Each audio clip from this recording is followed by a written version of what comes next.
Good morning, everybody. J-Man here with another breakfast cereal, and today we're going to talk about the drums of Fu Manchu. All right.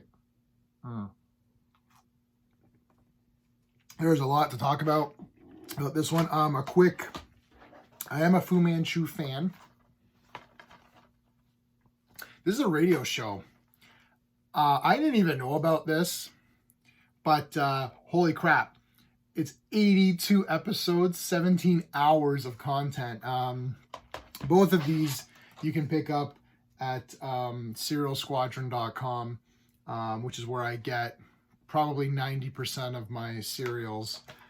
They're great. Okay, so I got to make sure. Drums of Fu Manchu. Okay, so this one's Republic cereal, 1940, and it's 15 chapters, actually. They're around 17 minutes each.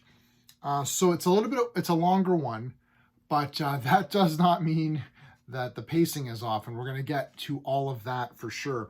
All right, so let's take a look at my notes. There's so much notes here that this is outrageous. Okay, so first of all, Henry Brandon is Fu Manchu, and William Royal is Nayland Smith, and Robert Kellard is Alan Parker, and then the rest of the people aren't really that important enough to name. Those are kind of your main people.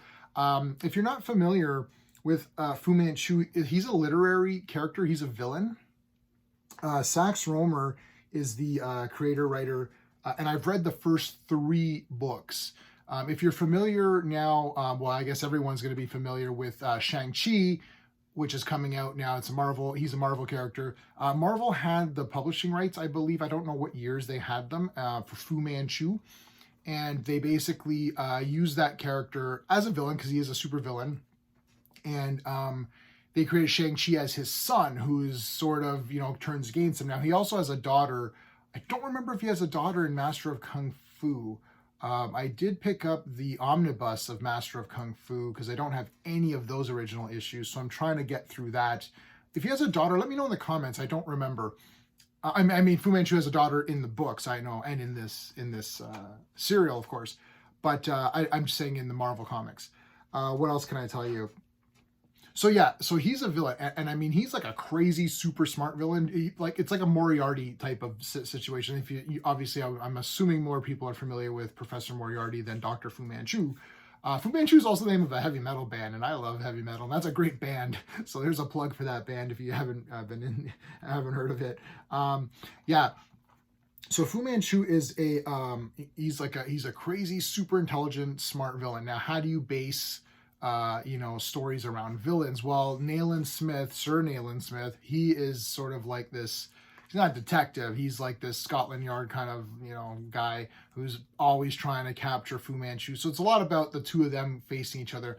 If anyone out there is a fan of like a Death Note, the anime or manga, that it has like Light and L, and they're just like facing off against each other. That's kind of what this is. Alan Parker, I don't know if Alan Parker's in any of the novels. I don't remember him. I read the first 3 novels. I remember Dr. Petrie being a more important character, and he was sort of less in this, which could be seen as a negative if you're a fan of the literary character or the books or whatever. But like, I don't know. It didn't affect me in watching this particular serial. So basically, we're going to break it down into my space review. So space is story, pacing, artistry, characters, and just kind of enjoyment, entertainment value, whatever, right? I have to decide on what I'm going to actually call that. Am I just going to say enjoyment or entertainment, whatever? Okay. So the storyline. I'm going to give the storyline of this friggin' 2 out of 2. Every category gets a 2 out of 2, and at the end you get a result of something out of 10. So that's how I'm going to rate these breakfast cereal movies. Okay. Yeah, so basically Fu Manchu is after the scepter of Genghis Khan, or Genghis Khan is how they say it. Now, I'm not really sure how to pronounce it. I apologize if there's anyone who's Genghis Khan, historian out there. In the movie, in the serial, they say Genghis Khan. It could just be my garbage way of saying it when we were saying Genghis Khan or whatever.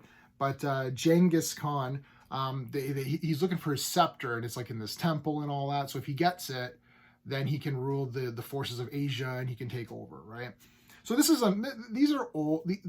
Fu Manchu is an old character, and and in that time, I'm not going to get into the debates or the political debates on this character. Okay, that's not what this is about. And honestly, I'm slightly, leaning towards being more tired of this.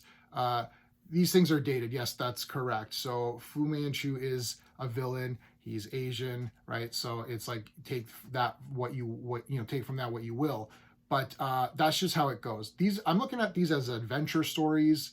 Fu Manchu's awesome to me. Like, I think he has actually a lot of great qualities, which is like he never gives up. He's very inventive. He just doesn't go around shooting people. He comes up with ingenious traps or really creepy, weird ways to kill you. He's not like I love Jason and Freddy and all those great characters, but it's not like Michael Myers. It's not a slasher, right? Like he'll put like some powder on your pillow, and then he'll send a lizard in, because the lizard will go to where your head is, and it'll bite you and poison you, and you're like, okay. Like, so he's got dacoits who are like these guys that he's like brainwashed, he's mind controlled them, and they're just like his blind servants, and they're pretty badass too, right? Like, so like Fu Manchu has a lot of stuff at his disposal. His daughter's pretty cool, so he can really screw you every which way but loose, right? Like he's like the master of disguise. Okay, so like all of this stuff is in this 15 chapters, man. So there's a lot of twists and turns, a lot of like back and forth. Like Fu Manchu's got the upper hand in this one, and then Nayland does something does something back. Alan Parker does something back. It's crazy, okay? And there's like this. In the beginning, he puts this guy in this like crate or whatever, and he's like, and there's like different levels of torture, and it's like there's like bugs in one section. It's like the 7. I can't remember how many levels it was now.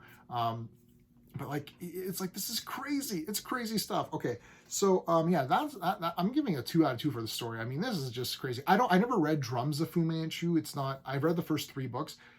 Drums of Fu Manchu is not one of them. From my research, it said that I found that this particular serial is not strictly based on the novel Drums of Fu Manchu. It's sort of like they pick and choose some scenes, kind of like what they did with a little bit of James Bond, especially in the middle movies. They kind of picked and choose sections and then put those in the movies.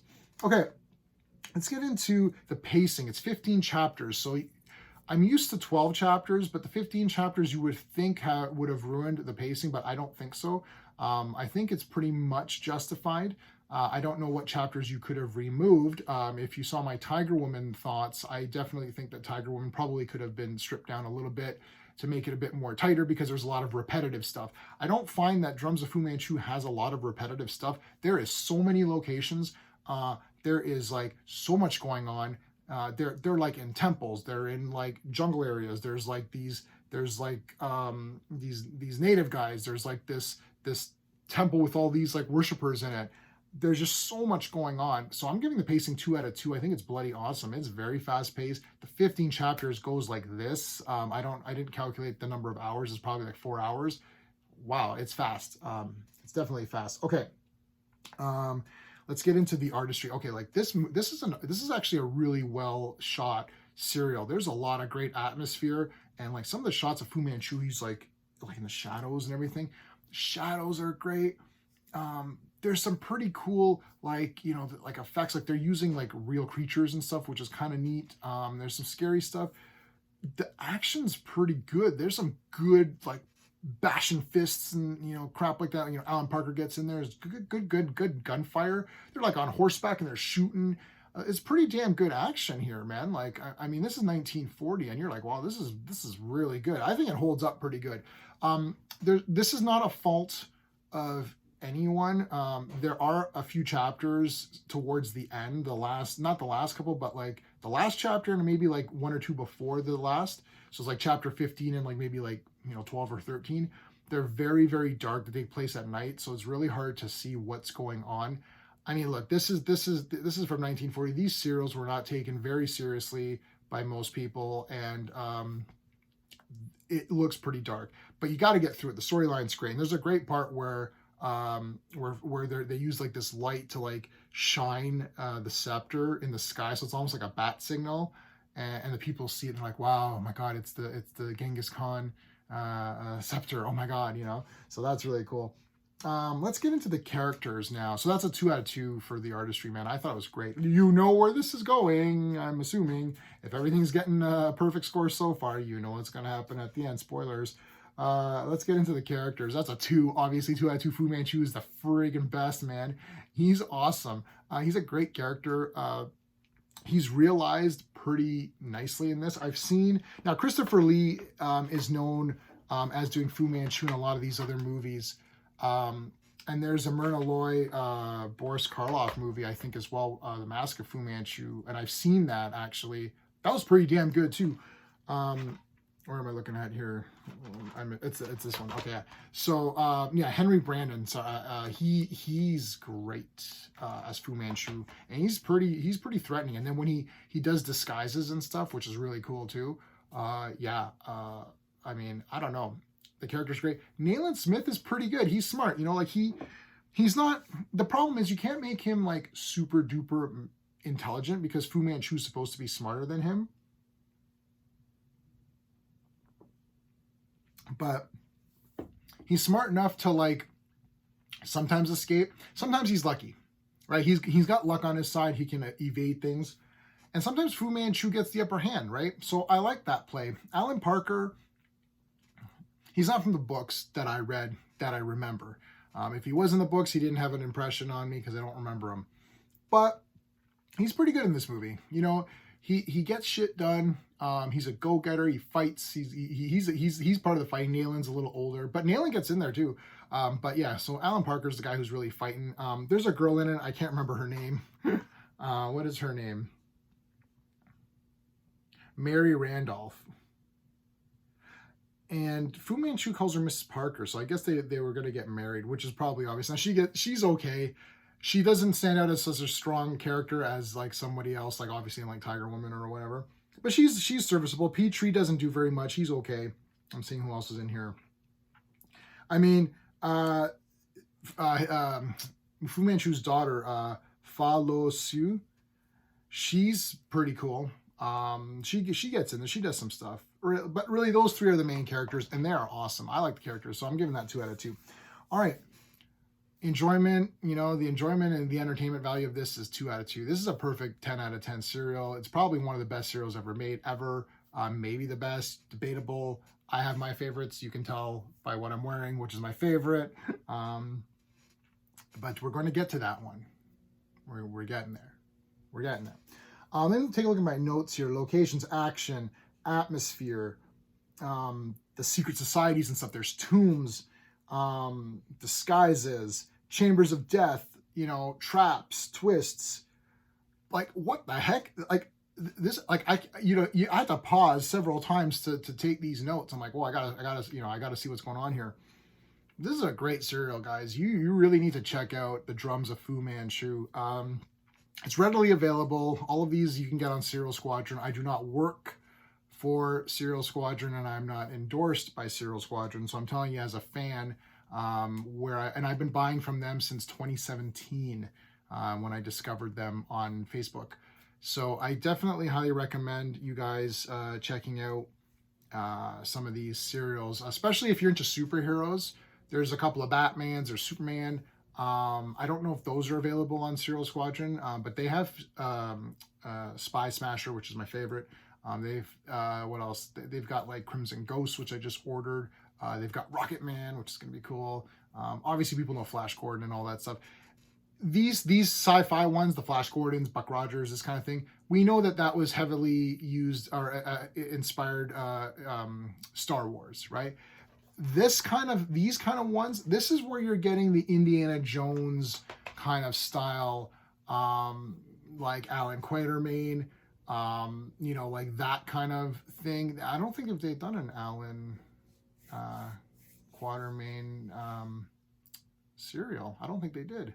Maybe they did King Solomon's Mines, the first book. That's a great book, side note. So yeah, a lot of Indiana Jones things, Temple of Doom, like Temple of Doom guys. Like, I mean, like that. Come on. So I love Temple of Doom. If you love Indiana Jones and you want to see kind of the beginnings of these things, you really have to check out some of these cereals. They're awesome. Okay, guys, thanks so much for watching. I'll see you next time.